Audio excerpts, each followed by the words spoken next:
que estamos aquí solos.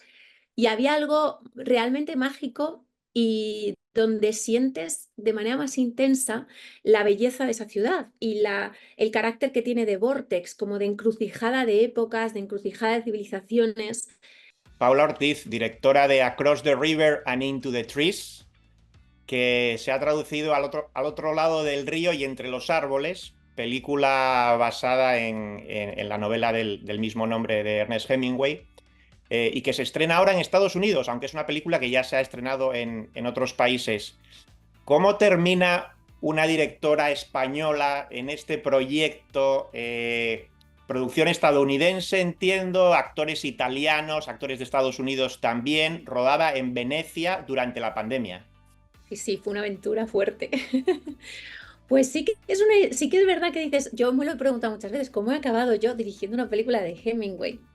Y fue muy azaroso porque después de dirigir La novia, este proyecto que llevaba mucho tiempo y que los productores estaban trabajando con otro director bueno, durante muchos años y al final el director estaba ya medio retirado y querían buscar a alguien nuevo y querían buscar como un perfil distinto y entonces estaban en conversaciones con gente en España y le dijeron, hay una chica en España que ha dirigido a Lorca y dijeron, pues entonces puede dirigir a Hemingway y yo dije, no tienen nada que ver, son mundos completamente distintos, pero sí que es cierto que entonces me llegó el guión, yo estaba en otro proyecto, pero es un guión que se quedó ahí, que se quedó detrás porque pues bueno, efectivamente los clásicos, los autores de la talla, los gigantes como Ernest Hemingway, lo son porque tienen un peso muy específico, su palabra, sus personajes, sus historias.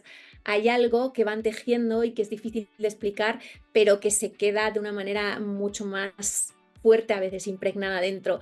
Y es verdad que siendo un autor que a mí me gusta mucho, pero que es muy contrario a mí, es muy masculino, sus mundos son muy masculinos, la caza, la guerra, el boxeo.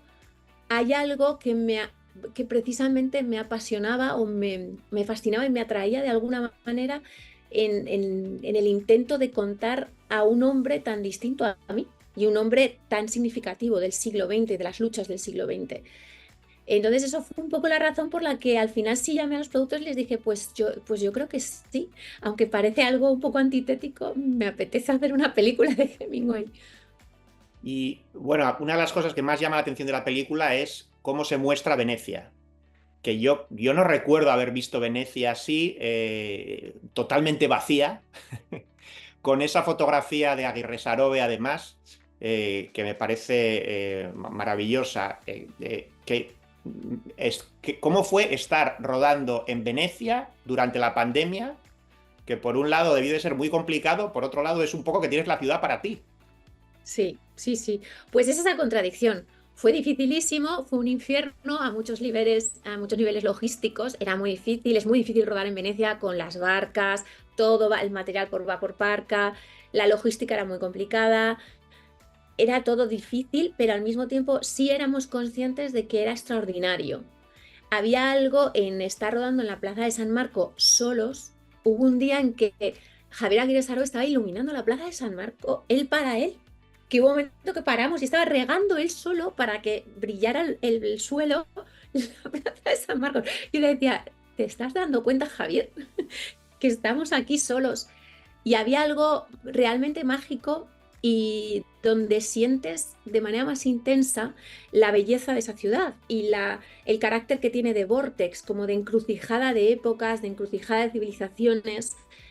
Cuando se despeja de tanto ruido y de tantos turistas, de tanta gente, hay algo de esas voces, también de las luchas, de las guerras, de los muertos que acarrea Venecia, que salen. Y era algo muy bonito. O sea, la experiencia de volver a casa sola y por las calles de Venecia y solo escuchar tus pasos es algo muy fuerte, muy fuerte. Y bueno, yo vi la película en blanco y negro, pero también creo que aquí en Estados Unidos se va a estrenar en color. Mm. Yo no conozco muchos casos que se haya decidido hacer esto. Cuéntame un poco la historia detrás de esa decisión. Bueno, es una decisión un poco ajena a mi voluntad.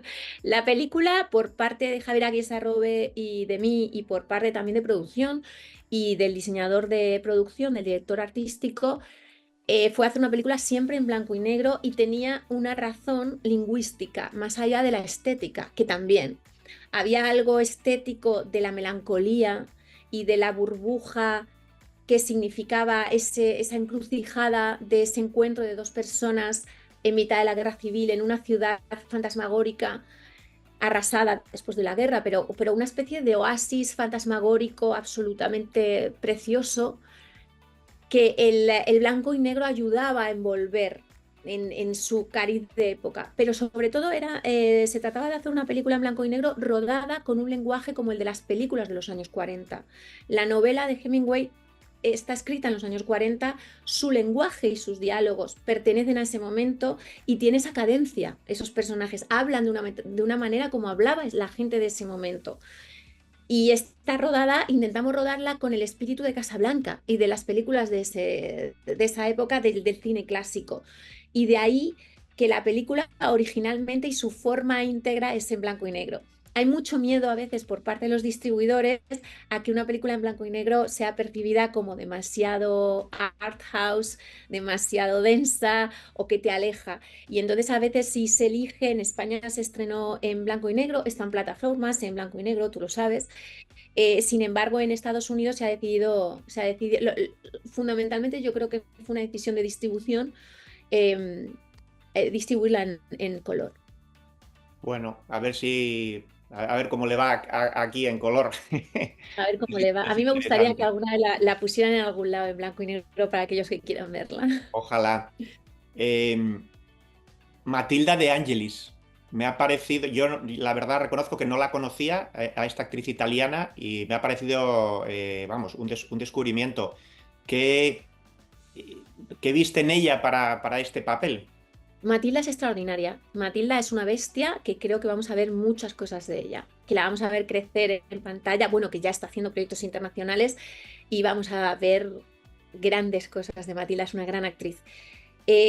Cuando llegamos a Italia y a mí me pasaron para hacer el casting del personaje de Renata Contarini, era un personaje difícil porque tenía algo de ese encanto y de esa belleza de la aristocracia veneciana y de ese aura de las actrices clásicas y de la belleza clásica en ese lenguaje que estábamos hablando en las películas de los años 40.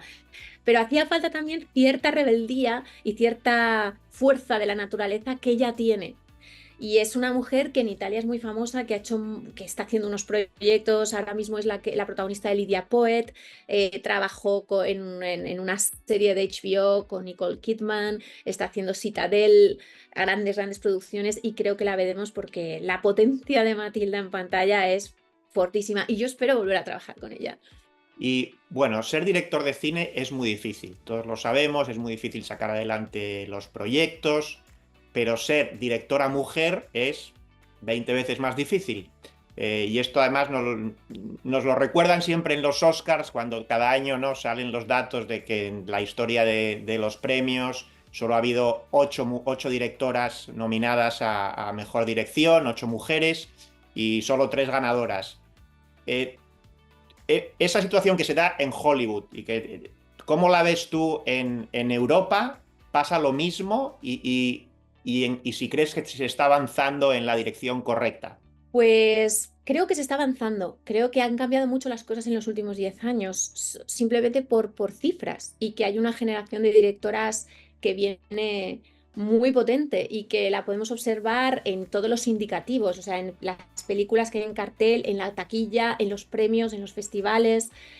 Pero sí que es cierto que yo hago ahí una pequeña advertencia por mi experiencia, y es que es realmente difícil sostenerse en el cine siendo mujer cuando llegan pues las fases de la vida en las que en las mujeres la carga es mayor, cuando llega la maternidad, cuando llega el cuidado de los mayores y las mujeres empiezan a retirarse otra vez.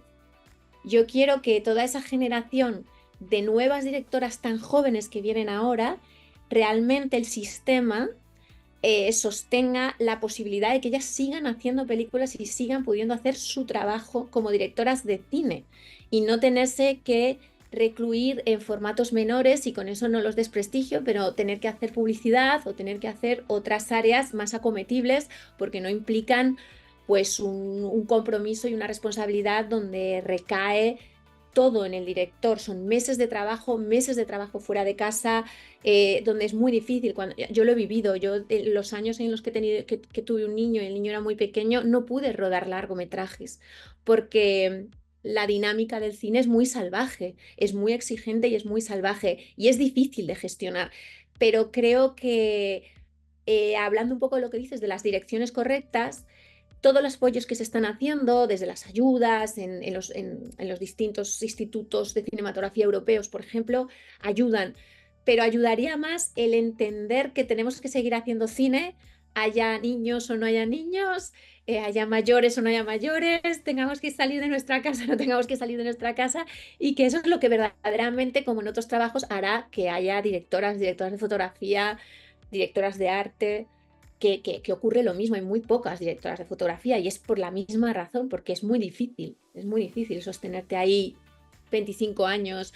A lo mejor puedes empezar, pero en el momento en que pasan cosas en tu vida, te descuelgas. Y el Ojalá, sistema ojalá. es... Y que a ti te salgan muchos más proyectos, porque si van a ser Pues como este, ojalá, la ojalá. verdad que es una película que merece mucho la pena. Muchas gracias, Paula. Pues me alegro mucho que te haya gustado. Muchas gracias a ti.